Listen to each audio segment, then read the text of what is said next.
जी media कुछ सवाल उठा रहा है और वो सवाल क्या है वो भी आपको हम दिखा देते हैं। आखिरकार नीति आयोग की बैठक में राजनीति क्यों की जा रही है, ये हमारा पहला सवाल है। राजनीति करने के लिए आपके पास चुनाव थे, संसद में भी आप मुद्दे उठा सकते हैं, लेकिन देश के मुद्दों से हटकर दलहित की बात क्यों की जा रही है, ये हमारा दूसरा बड़ा सवाल है। क्या बायकॉट से तय होगा विकसित भारत का एजेंडा? विकसित भारत का एजेंडा मिलकर कोऑपरेटिव फेडरलिज्म के जरिए ही हो सकता है। और साथ ही सवाल यह भी है कि नीति आयोग का नाम बदलने से क्या बदलेगा, यह भी बड़ा सवाल है। उधर विपक्ष के राज्यों के जो पक्षपात के दावे किए जा रहे हैं उनमें कितना दम है, ये पांच बड़े सवाल हैं और इसी को लेकर के हम बहस करेंगे। इस बहस में हमारे साथ अलग अलग दलों के नेता इसमें शामिल होंगे, अपनी बात रखेंगे, जो बातें हैं, जो दावे किए जा रहे हैं उनको विस्तार से रखेंगे। सबसे पहले बात करें, बीजेपी की ओर से हमारे साथ राजीव जेटली जुड़ रहे हैं, साथ ही साथ हमारे साथ शुभांकर भट्टाचार्य हैं जो कि तृणमूल कांग्रेस का पक्ष रखेंगे, साथ ही हमारे साथ है नीरज मिश्रा, कांग्रेस के प्रवक्ता हैं, और इसके साथ ही हमारे साथ थोड़ी देर में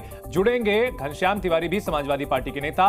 आरती टिक्कू हमारे साथ हैं जो कि राजनीतिक विश्लेषक हैं, साथ ही हमारे साथ विनीत सिंह हैं जो कि एलजेपी रामविलास के स्पोक्स पर्सन हैं। सबसे पहले नीरज मिश्रा जी, राजनीति करने के लिए पूरा चुनाव था सर आप लोगों के पास, और उसके बाद फिर किस तरह से जो है संसद में भी आपके पास पूरा मुद्दा उठता है। आपके पास मैं सवाल लेकर के आऊंगा, लेकिन उससे पहले एक बड़ी खबर बता दूं। बीजेपी पर कांग्रेस ने बड़ा आरोप लगाया है, 5 करोड़ वोट की हेराफेरी की गई है। पवन खेड़ा का दावा, एक रिपोर्ट के हवाले से यह दावा किया गया है। वोट बढ़ाकर करीब 79 सीटें जीती हैं, पवन खेड़ा ने यह दावा किया है। वोट बढ़ाकर एनडीए और बीजेपी की जीत हुई है, कांग्रेस ने यह दावा किया है। दरअसल कांग्रेस की ओर से और जो इंडिया गठबंधन के घटक दल हैं वो लगातार ये आरोप लगाते रहे हैं कि ईवीएम में गड़बड़ी की जाती रही है, लेकिन इस बार नतीजे बदले और कांग्रेस और अन्य पार्टियों की सीटें पड़ी हैं, विपक्षी पार्टियों की, लेकिन अभी भी आरोपों का सिलसिला जारी है और कांग्रेस का यह कहना है कि 5 करोड़ वोट की हेराफेरी की गई है। वोट बढ़ाकर एनडीए ने 79 सीटें जीती हैं, ये कांग्रेस का दावा है। पवन खेड़ा ने यह दावा किया है। तो जाहिर सी बात है कि अभी भी आरोपों का सिलसिला थमने का नाम नहीं ले रहा है, और इसी को लेकर के बड़ा सवाल मैं नीरज जी आप ही से ये लेना चाहूंगा कि आखिरकार अब नीति आयोग को भी राजनीति का अखाड़ा क्यों बनाया जा रहा है? वहां तो विकसित भारत की बात हो रही है, राजनीति के लिए अलग अलग फोरम है, मंच है आपके पास, सड़क से लेकर संसद तक का मंच है। चंदन भाई, आपकी बात बिल्कुल सही है कि नीति आयोग की मीटिंग के अंदर राजनीति नहीं होनी चाहिए, लेकिन इसकी शुरुआत किसने की? देश के आम बजट के अंदर जब राजनीति भाजपा ने शुरू कर दी, जिन प्रदेशों में भाजपा की सरकार नहीं है या सरकार रहते हुए इंडिया गठबंधन को ज्यादा सीटें दी गई, उन प्रदेशों के साथ भेदभाव करना शुरू कर दिया। तो जिस चीज की शुरुआत सत्ता पक्ष ने की है, आप उस पे अगर एक कदम बढ़ के विपक्ष अपनी बात रख रहा है और ये कह रहा है कि इस देश के अंदर कोऑपरेटिव फेडरलिज्म का एक पिलर वो फिस्कल फेडरलिज्म भी है, जिस फिस्कल फेडरलिज्म के ऊपर चोट की है, और उस चोट करने के चक्कर में इन्होंने देश के आम आदमी की जो पॉकेट है उसके ऊपर डाका डाल दिया है। ठीक है, तो जब हम ये बात कह रहे हैं तो इसका जवाब सत्ता पक्ष से लेना ज्यादा जरूरी है। ठीक है, मैं राजीव जेटली जी के पास आपकी बात का जवाब लूंगा, लेकिन साथ साथ ये भी बताना चाहूंगा कि क्या बिहार और आंध्र प्रदेश जो है वो भारत का हिस्सा नहीं है? क्या उनको विकास कार्य के लिए अगर कुछ पिछड़े हुए इलाके हैं उनको हक नहीं मिलना चाहिए? इन सबके बीच दिल्ली में नीति आयोग की बैठक भी शुरू हो चुकी है। नीति आयोग की बैठक में पहुंचे हैं प्रधानमंत्री नरेंद्र मोदी, इस वक्त की बड़ी खबर, और ममता बनर्जी पश्चिम बंगाल की मुख्यमंत्री और उत्तर प्रदेश के मुख्यमंत्री योगी आदित्यनाथ इस बैठक में पहले से मौजूद हैं। प्रधानमंत्री नरेंद्र मोदी भी इस बैठक में पहुंच चुके हैं। तस्वीरें भी हम आपको दिखाते रहेंगे, बीच बीच में जो हमारी बहस है उस पर भी हम लौटते रहेंगे, और नीति आयोग की इसी बैठक को लेकर के हमारी बड़ी बहस चल रही है कि आखिरकार इस मुद्दे पर राजनीति की जा रही है। राजीव जेटली, जवाब दीजिए, आखिरकार क्यों कुछ राज्यों के साथ भेदभाव किया गया है, कुछ राज्यों को अलग से तवज्जो क्यों दी गई है? अंदर मुझे लगता है इसकी शुरुआत कुछ इस तरीके से करनी चाहिए कि जो भी पार्टियां, जो भी राजनीतिक दल हमारा विरोध कर रहे हैं वो बार बार इस बात को बोलें, बिहार को क्यों सक्षम बनाया जा रहा है, आंध्र प्रदेश को क्यों सक्षम बनाया जा रहा है, बिहार के साथ क्यों लगाव है, आंध्र प्रदेश के साथ क्यों लगाव है। मैं दूसरी बात पर बाद में आऊंगा कि यूनियन बजट स्टेट्स का नहीं होता है। यूनियन बजट जो होता है यूनिफॉर्म होता है, उसमें हर स्टेट की भागीदारी होती है, हर स्टेट के युवा को उसके अंदर मौका मिलने वाला है। जैसा अभी हमारा बजट आया, एमएसएमई को लेकर के, मैन्युफैक्चरिंग को लेकर के, लोन्स को लेकर के, स्किलिंग को लेकर के, फार्मर्स को लेकर के, ये सारे जो युवा है ना, ये किसी एक राज्य के नहीं है, पूरे देश के। सबसे बड़ी बात यह है कि आप नीति आयोग मतलब जहां पे आपके राज्य की नीतियां बननी है, आपके राज्य के विपक्ष ये आरोप लगा रहा है कि भाई बिहार से आपको जो है नीतीश कुमार का साथ मिला, आंध्र प्रदेश से चंद्रबाबू नायडू का साथ मिला, इसलिए बाकायदा बजट में उनका इन राज्यों का रेफरेंस दिया गया, बताया गया। पर दूसरे राज्यों को भी पैसे मिले हैं लेकिन उनका जिक्र तो वित्त मंत्री ने नहीं किया। मैं वही बात बता रहा था आपको, ये यूनियन बजट अगर आप चाहते हैं कि एक राज्य को डिस्कस करना हो तो हमने तो कहा है ओपन प्लेटफॉर्म पे आइए, आप डिस्कस करिए कि एक राज्य को कितना पैसा किस राज्य को मिला, केवल इतनी बात नहीं, कितना पैसा किस राज्य को मिला। और आप सबसे बड़ी बात, आपका कंट्रीब्यूशन क्या रहने वाला। मैं छोटा सा एग्जांपल देता हूं। जब हम स्किलिंग की बात करते हैं तो हम 30,000 करोड़ रुपए सेंटर देगा और 30,000 करोड़ रुपए राज्य देगा। ठीक है, अब तक क्या अपने ही प्रदेश के युवाओं के लिए इनका कोई कंट्रीब्यूशन रहा? नहीं रहा। ठीक है, तीसरी बात, ठीक है जेटली साहब, ठीक है मैं आपके पास लौटूंगा। नीरज मिश्रा इस पर कुछ कहना चाहते हैं। भाई नीरज जी, राजीव जेटली ये कह रहे हैं तो सेंटर की ओर से किया जाता है, पहले भी किया जाता रहा है, आपके राज्य में भी जो है उस समय भी जो है कुछ राज्यों के लिए विशेष योजनाएं चलाई जाती रहती थी। चंदन भाई सिर्फ दो बातें कहूंगा।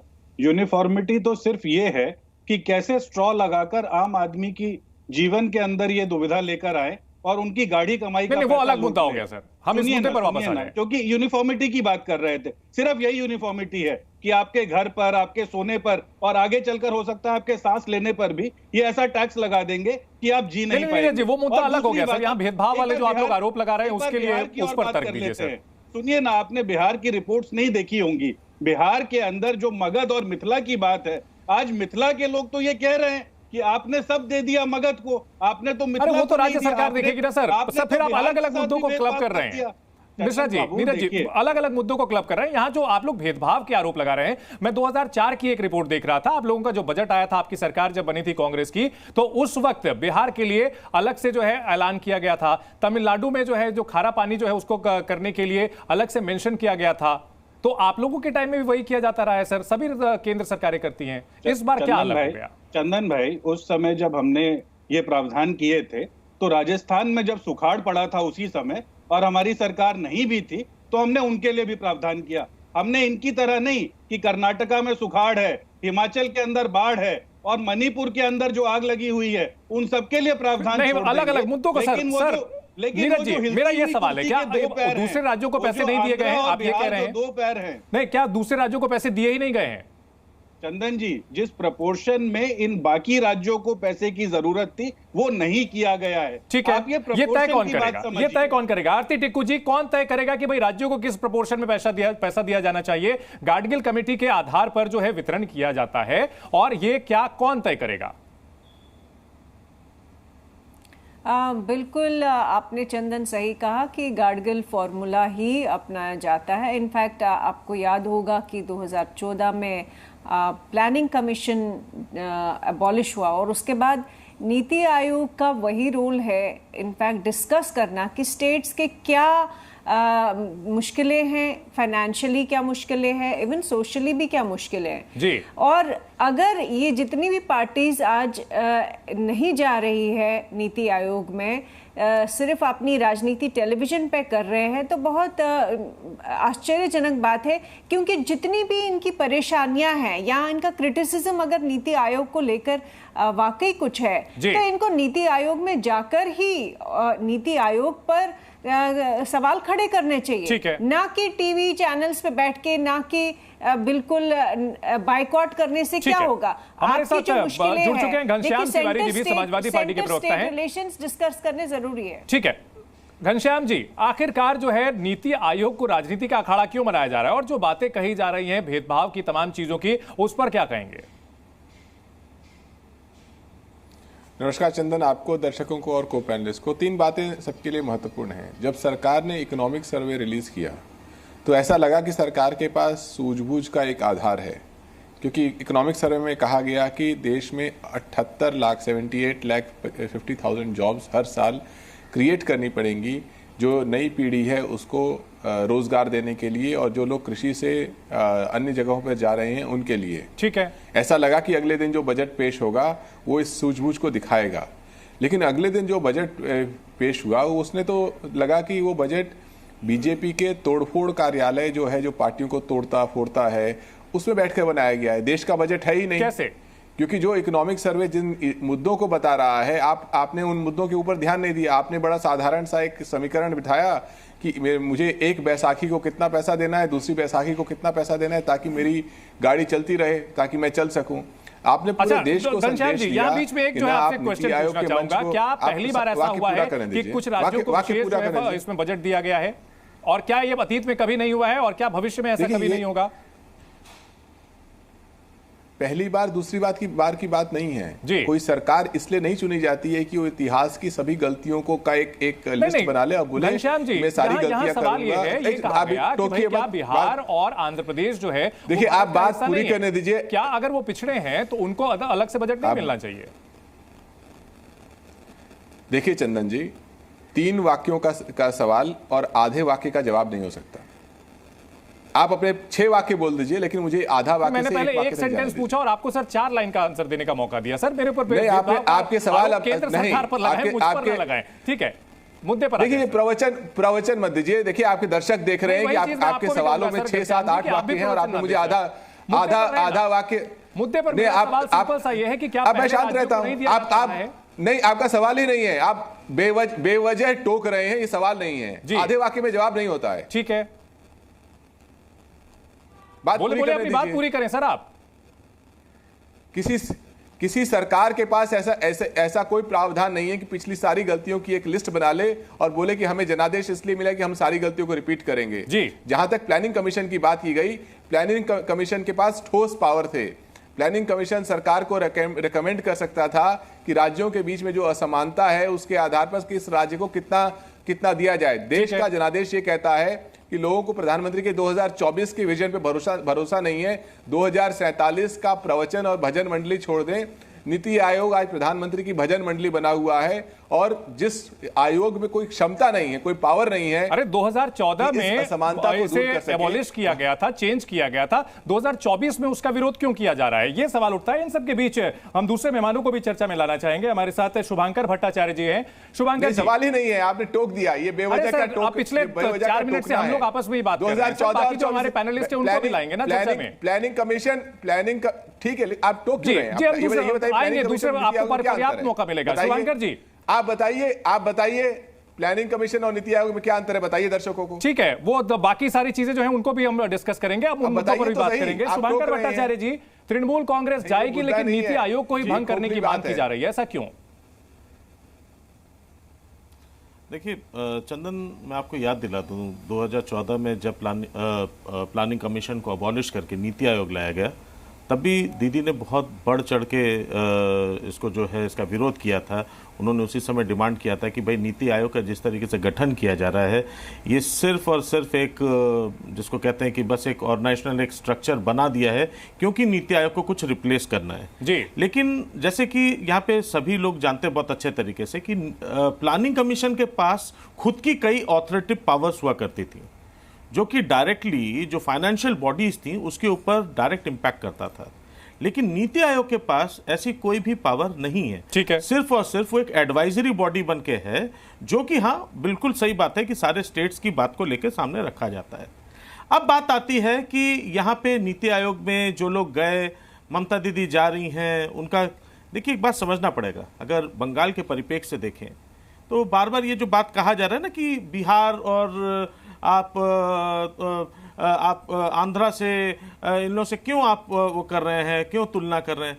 तुलना की बात इसलिए है साहब, बात ये नहीं है कि आपने नीतीश को क्या दिया, आपने नायडू को क्या दिया, ये बात नहीं है। ठीक है, ये स्टेट्स को क्या मिल रहा है, बिहार को क्या मिल रहा है, उसको क्या मिल रहा है, इसकी बात नहीं। बात ये है कि वेस्ट बंगाल का तो पुराना ही 1,70,000 करोड़ आपने नहीं दिया। ठीक है, और इसकी डिमांड बार बार आ रही है कि भाई भविष्य की बातें तो बाद में रही, बजट भविष्य के लिए बनता है, लेकिन जो पुराना बकाया है, जो वहां का मनरेगा का बकाया है, अगर आप मनरेगा को लेकर सीरियस हैं, शुभांकर जी आपसे एक मैं इसमें जानकारी चाहूंगा कि अगर जो राज्य और केंद्र के बीच इस तरह का फंड का लेकर कोई विवाद होता है तो आखिरकार उसका निपटारा किस तरह से किया जाता है? क्या यह मामला जो है किसी फोरम पर जाकर सुलझाया जाता है? किस तरह से उसका निपटारा किया जा सकता है? और उसको लेकर के नीति आयोग पर सवाल खड़े करना कितना जायज है?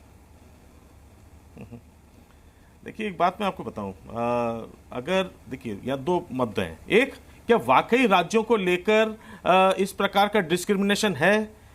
तो मैं आपको बता दूं, अगर नहीं है तो सबसे अच्छी बात तो अभिषेक बनर्जी जी ने कही, ठीक है, कि आप एक श्वेत पत्र ले आइए इसके ऊपर, आप उसमें भाई मेंशन कर दीजिए कि कब कब बंगाल को कितना कितना पैसा दिया, ठीक है, वो जारी कर दीजिए, इसमें दिक्कत क्या है। लेकिन उसके ऊपर तुरंत उस मांग को खारिज कर दी गई। मांग को क्यों खारिज की गई वो आप भी समझदार हैं।